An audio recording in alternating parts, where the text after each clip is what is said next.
Assalamualaikum, hai semuanya.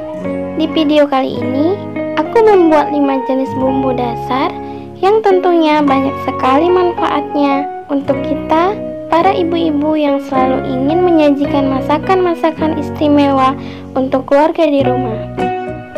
Jadi dengan kita sudah mempersiapkan bumbu-bumbunya di awal, untuk selanjutnya memasak berbagai macam masakan jadi lebih singkat. Solusi untuk kita yang tidak punya banyak waktu memasak atau yang sedang terburu-buru di pagi hari dengan segudang aktivitasnya, cara ini bisa sangat membantu kita loh mams. Dan bumbu-bumbu ini juga bisa disimpan dalam waktu cukup lama, 1-6 bulan di dalam kulkas ya mams. Nah, sebelum lanjut ke videonya, yuk dukung channel ini ya untuk terus berkarya dan memberikan manfaat ke banyak orang dengan cara klik like, komen di bawah untuk kritik dan sarannya. Dan jangan lupa juga klik tombol subscribe, karena selain gratis juga merupakan tindakan kebaikan yang insya Allah akan dibalas oleh Allah SWT dengan banyak-banyak kebaikan. Amin. Ya udah, langsung aja ke bahan dan langkah pembuatannya. Tonton videonya sampai selesai. Proses yang pertama, membuat bumbu dasar bawang. Langkah awal, siapkan chopper atau blender, masukkan 250 gram bawang merah yang sudah dicuci bersih dan ditiriskan, 250 gram bawang putih, 250 ml minyak goreng yang masih baru.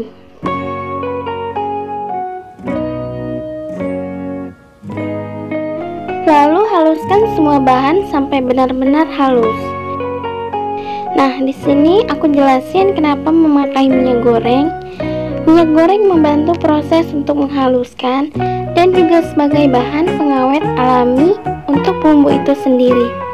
Jadi di sini sama sekali tidak menggunakan air.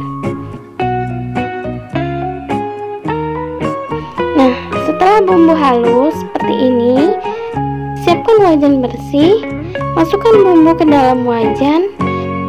Disarankan menggunakan wajan atau teflon anti lengket ya mams, agar hasilnya lebih bagus dan tidak berkerak. Nyalakan api kompor, masak sambil sesekali diaduk agar tidak gosong. Gunakan api sedang. Setelah harumnya keluar, tambahkan 1 sendok teh lada bubuk. Tambahkan 1-2 sendok teh garam. Garam juga sebagai bahan pengawet alami, jadi disarankan jangan di skip ya mams. Nah, setelah bumbunya tanak seperti ini, tandanya bumbunya terpisah dengan minyaknya. Ini udah selesai ya mams. Matikan api kompor, biarkan sampai uap panasnya berkurang, lalu masukkan ke dalam wadah bersih yang ada tutupnya. Proses memasaknya juga penting, harus diperhatikan, dipastikan benar-benar tanak ya mams, karena berpengaruh untuk keawetan bumbunya nanti. Selanjutnya, proses yang kedua, membuat bumbu dasar putih. Siapkan chopper atau blender, masukkan 250 gram bawang merah yang udah dikupas dan dicuci bersih, masukkan 100 gram bawang putih, 50 gram kemiri sangrai, tambahkan 250 ml minyak goreng yang masih baru.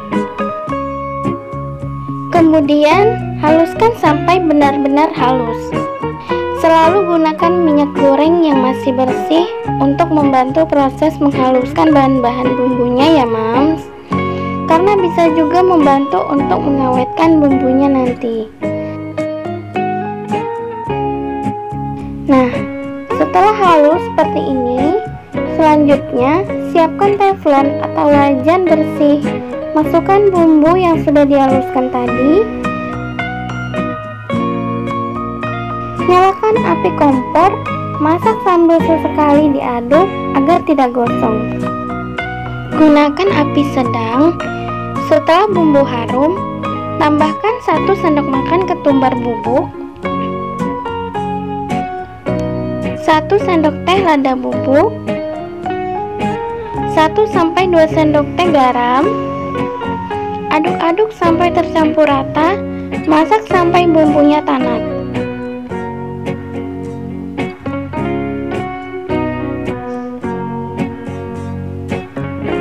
Nah, kalau sudah tanak seperti ini, matikan api kompor, biarkan sampai uap panas berkurang, lalu masukkan ke dalam wadah bersih yang ada tutupnya.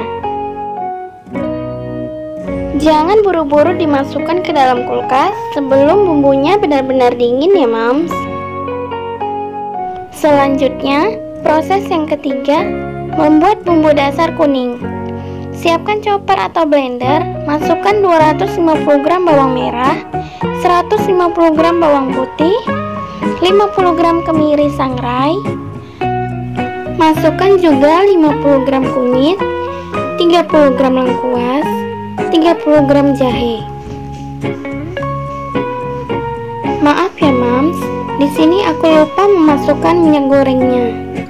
Jadi kita ulang ya. Masukkan terlebih dahulu 300 ml minyak goreng yang masih baru, lalu dihaluskan sampai benar-benar halus.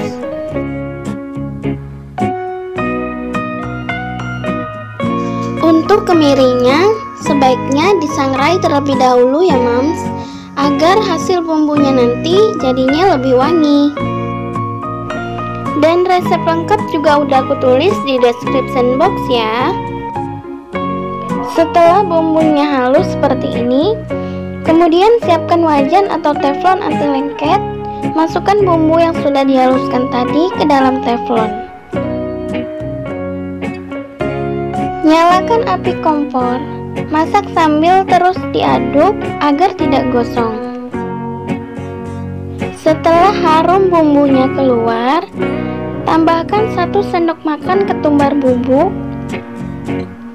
1 sendok teh lada bubuk, 1-2 sendok teh garam. Aduk lagi sampai tercampur rata. Masak terus sampai bumbu tanak. Tandanya bumbu tanak, bumbu sudah terpisah dengan minyaknya seperti ini ya mams.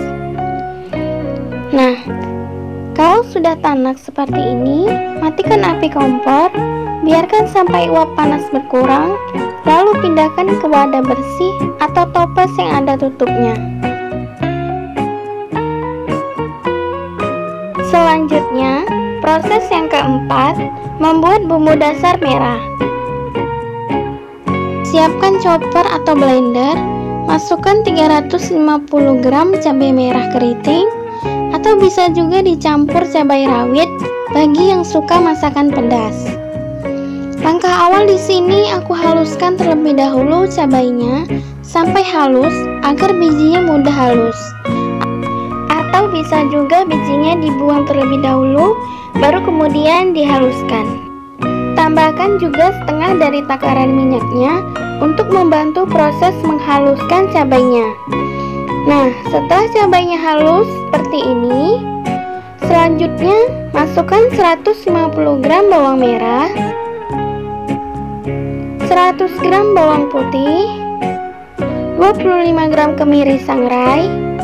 Tambahkan juga sisa minyak goreng yang masih baru. Lalu haluskan semua bahan sampai benar-benar halus. Langkahnya sama seperti proses-proses sebelumnya ya mams.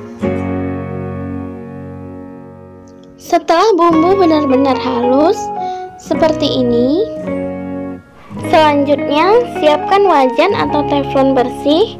Masukkan bumbu yang sudah dihaluskan tadi ke dalam teflon. Kemudian nyalakan api kompor. Masak sambil diaduk sesekali. Gunakan api sedang. Tunggu sampai harumnya keluar. Setelah bumbunya harum, tambahkan 3 bungkus kecil terasi ABC atau 15 gram. Tambahkan 1 sendok teh garam, 1 sendok teh gula. Aduk-aduk sampai tercampur rata. Masak terus sampai bumbu benar-benar matang atau sampai tanak. Kalau bumbunya sudah tanak seperti ini, matikan api kompor, biarkan sampai uap panasnya berkurang, lalu pindahkan ke dalam wadah bersih yang ada tutupnya. Selanjutnya, proses yang kelima, membuat bumbu dasar orange. Siapkan chopper atau blender, masukkan 300 gram cabai merah keriting. Di sini aku blender terlebih dahulu cabainya agar bijinya mudah halus. Tambahkan minyak goreng, lalu haluskan sampai benar-benar halus. Atau bisa juga bijinya dibuang terlebih dahulu, lalu di blender.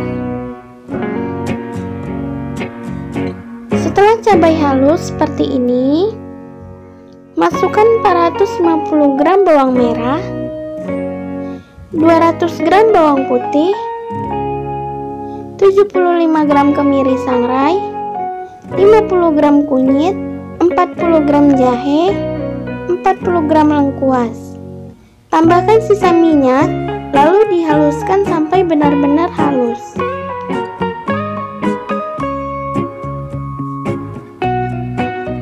Setelah bumbunya halus seperti ini, selanjutnya siapkan teflon atau wajan bersih, masukkan bumbu yang sudah dihaluskan tadi, nyalakan api kompor, masak sambil diaduk agar tidak gosong.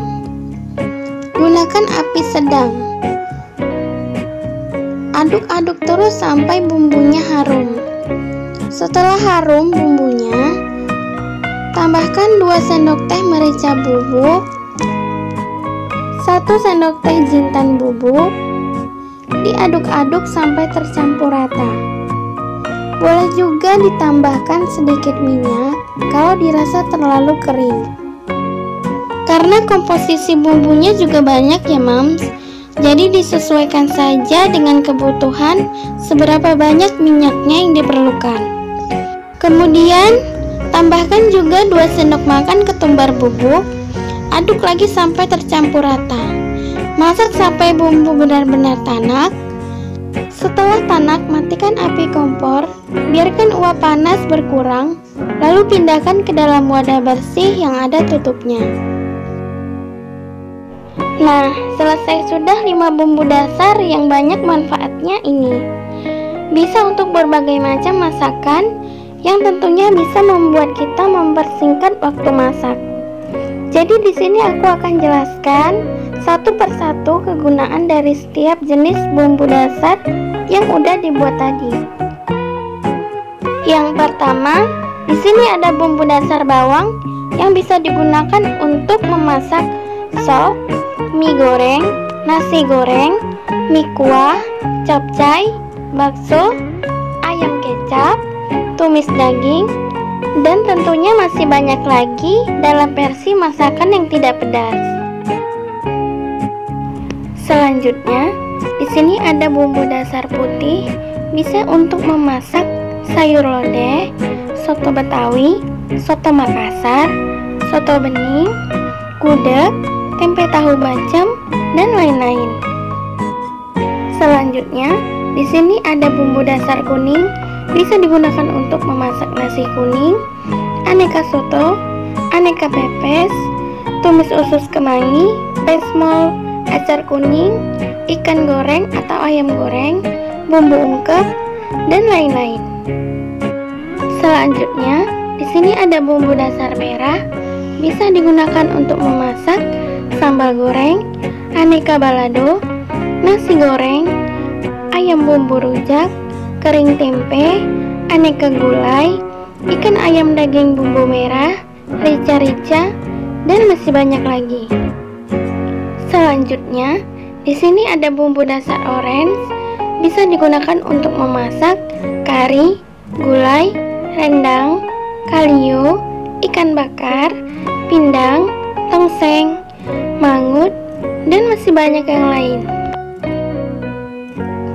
Dan selanjutnya, untuk tips penyimpanan agar lebih awet, masukkan ke dalam wadah kedap udara atau yang ada tutupnya. Simpan di dalam kulkas bawah, bisa bertahan sampai 1 bulan. Dan kalau mau lebih lama lagi, bisa disimpan di freezer dengan cara bagi-bagi bumbu sebanyak porsi biasa kita masak. Lalu masukkan ke dalam cup kecil yang ada tutupnya dan kemudian simpan di dalam freezer. Ini bisa awet 4-6 bulan.